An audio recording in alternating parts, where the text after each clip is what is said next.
I got to the mob at the very end of July of 2009.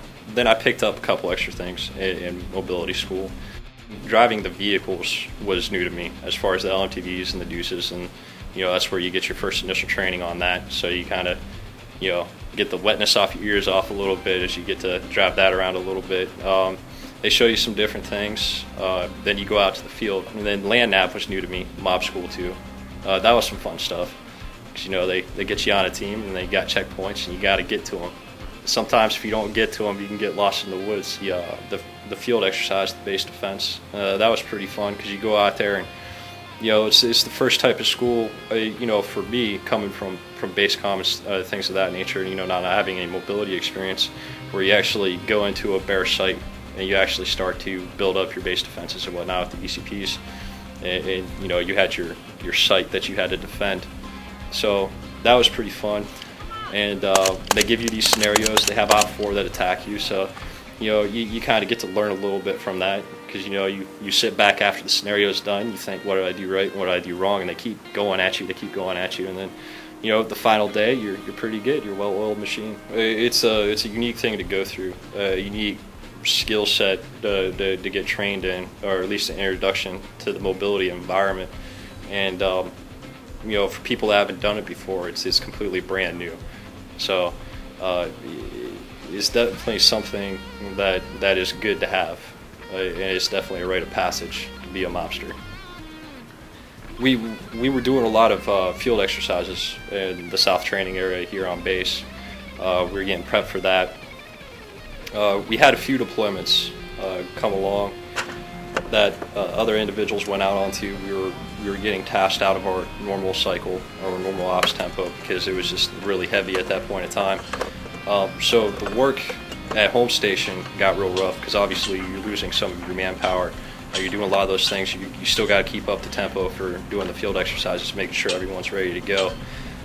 Between that time period, I graduated mob school till the time that I actually left. I believe I was slotted for 4 different deployments before the one I came down. It just kept either falling through or something happened where it was unfortunate that I couldn't go. Then our cycle came, and we got a listing of deployments, and that's when I went in January, I believe. Yeah, January of this year, I left for CST. Before that, of course, we had our Core Eye.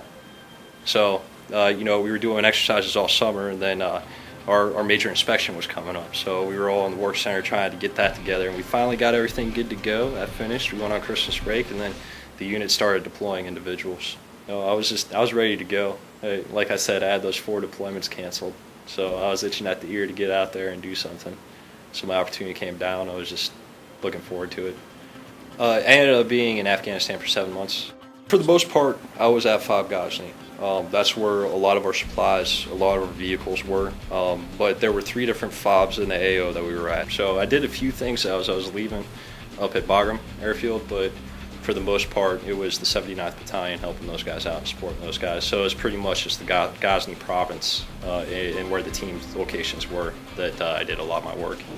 I was the only comm guy for the EOD flight out there.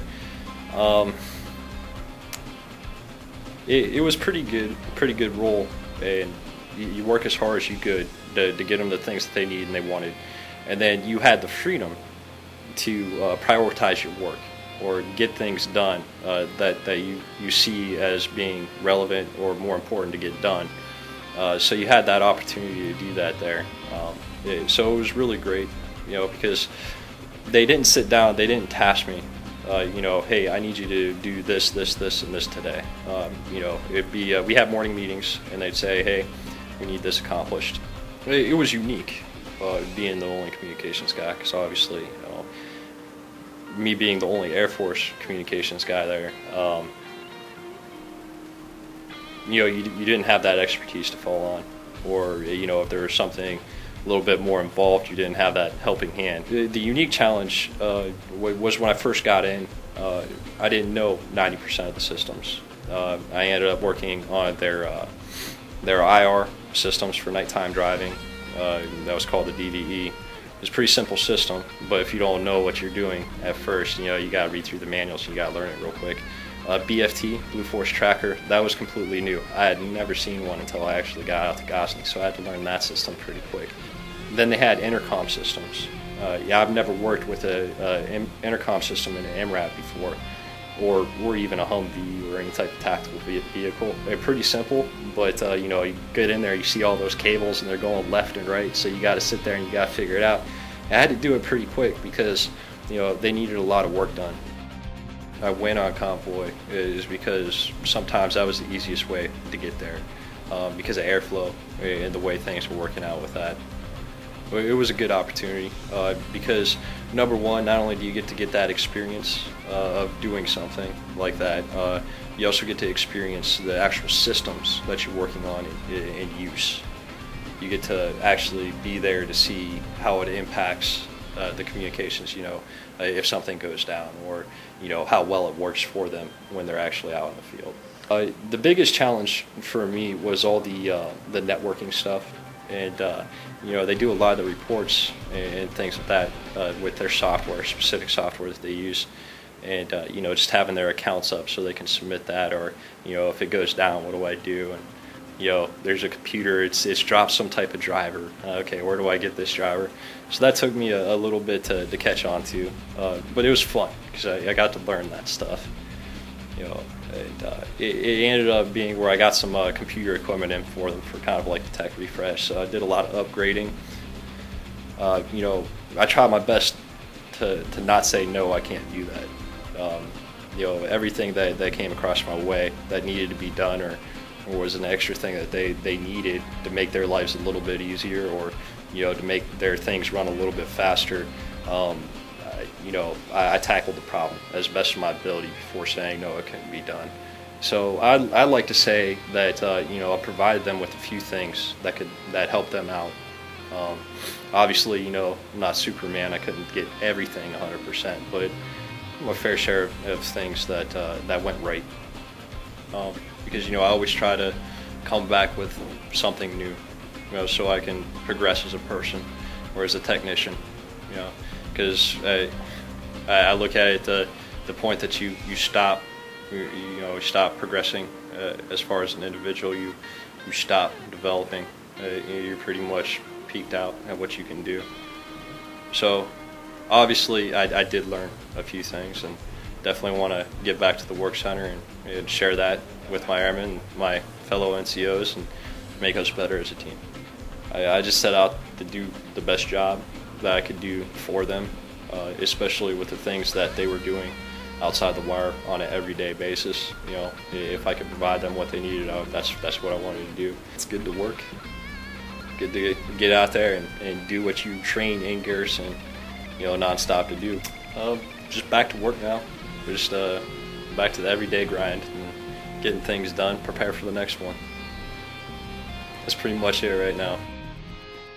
Authorized by Executive Order 24 August 1962, has awarded the Bronze Star Medal to Staff Sergeant Stephen J. Herron, 466th Operating Location Alpha, Explosive Ordnance Disposal Flight. 4. Exceptionally meritorious service as a non-commissioned officer, Explosive Ordnance Disposal Communications, while deployed in support of Operation Enduring Freedom. His leadership and dedication to duty were instrumental to the unit's mission during combat operations.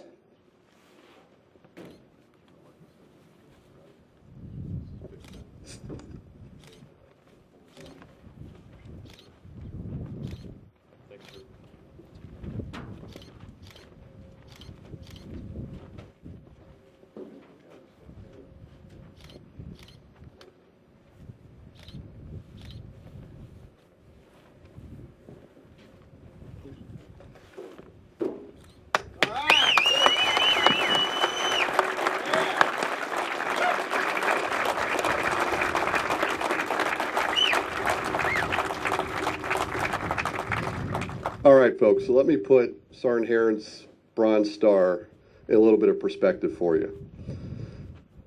First of all, I know of very few NCOs who have been awarded the Bronze Star in our career field. Not only that, there are very few NCOs that are awarded the Bronze Star in the Air Force, period, What you just witnessed here today is a rare event. It is something not only for Sergeant Herron to be proud of, but for us to be proud of as combat communicators. 5-2!